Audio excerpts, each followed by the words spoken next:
everyone, my name is Miranda and today I am here to review episode 8 of Scream Queens. A little late, but that's okay because it's up here anyway. So definitely a lot to talk about in this episode. A lot of revelations, a lot of more questions than we have answers, a lot more questions brought, and a lot less clues to who the killer could be. Dun dun dun. This episode I feel like was probably honestly my favorite of the season that we've had so far, just because I felt like it was very strong and it finally started to give us answers and gave us good character development, and I feel like a lot of the actors really knocked out of the park. Skylar Samuels in particular, who plays Grace, I feel like this was a really good episode for her, a very emotional one, but we were also seeing different sides of Grace, and I feel like she really brought it when it came to the character. So I'm very interested to see where Grace's story is going to go, because we now know who her mother is, and her dad lied to her basically about who her mother was, because she always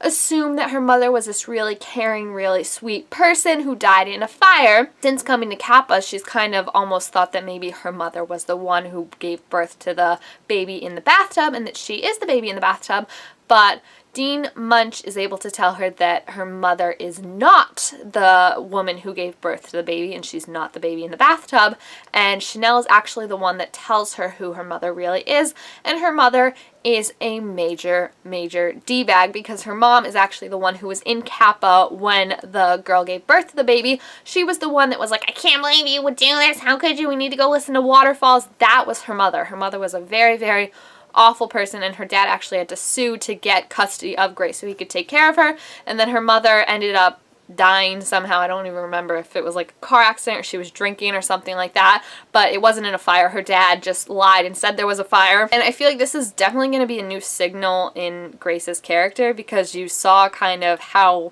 scary she was. Like, you saw her dark side to Grace when she was confronting Dean Munch, and she was saying that the next person that's going to get a knife in the back is going to be her, and she has nothing to blame for it, and that was really scary because you could tell she really meant it.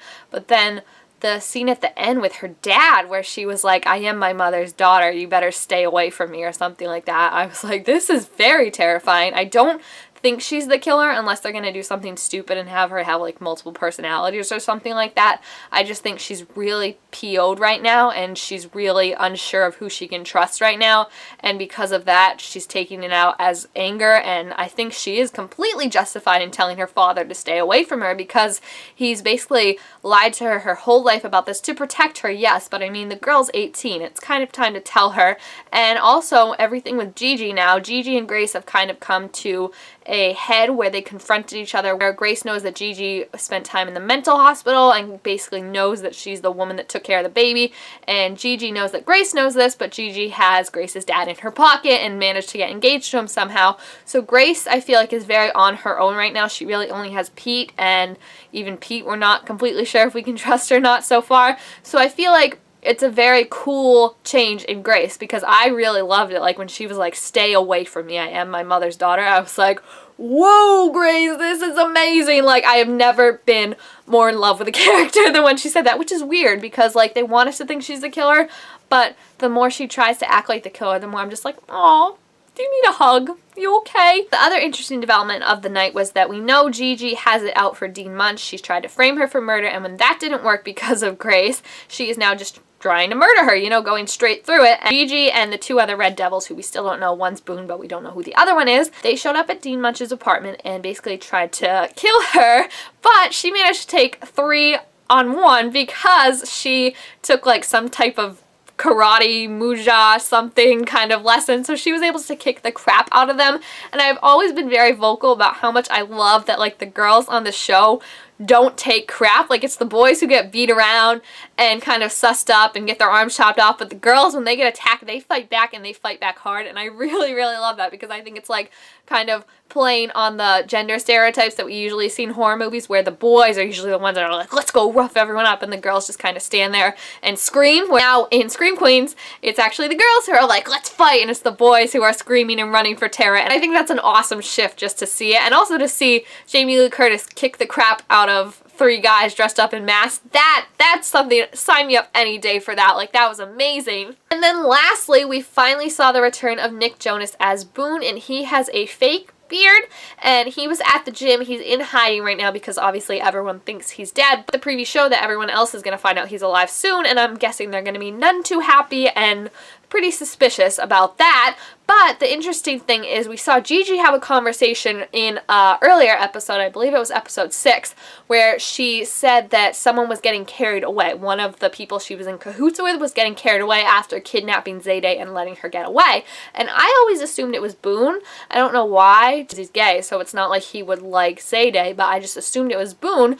But she seemed to be like the mastermind of all this, but now Boone was on the phone with someone saying that Gigi is taking this too far and she's getting too invested and stuff like that. Like they need more in life. They need an end game or something like that. So now Boone is working with this other person to try and take out Gigi. Like, that's his whole plan.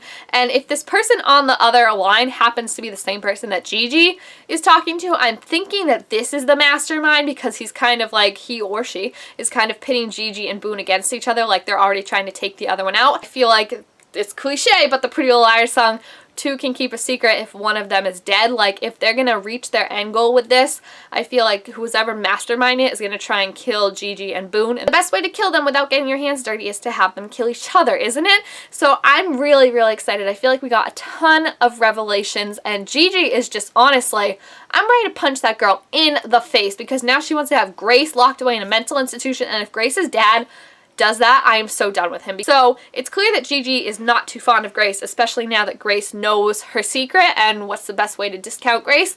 Make her look crazy. So the good thing is Grace still has Zayday and Grace has Pete, unless Pete turns out to be the killer, but at least she has him for now. And she seems to be at a kind of truce with Chanel, I want to say, where they seem to see that they have more in common than they thought. So maybe Chanel could also be a helper in her trying to take down this killer and find out what the truth is and stop these killings, because I know we're not going to find out who the killer is till the last episode, but I really want them to start going after the killer. I don't want them to be passive anymore. I want them to break necks and get their nunchucks out and just take what is theirs and hold nothing back. So I'm very, very excited to see where the rest of the season is going to go. But like I said, this episode was definitely my favorite thus far, just in terms of the acting, the character development, and the story development. It was so, so good. So if you have seen the new episode of Scream Queens, please feel free to leave your thoughts about it down below in the comments, and who you think the mysterious caller is that Boone was talking to and Gigi was probably talking to in the other episode. And thank you guys all so much for watching. Make sure to give this video a thumbs up if you enjoyed it,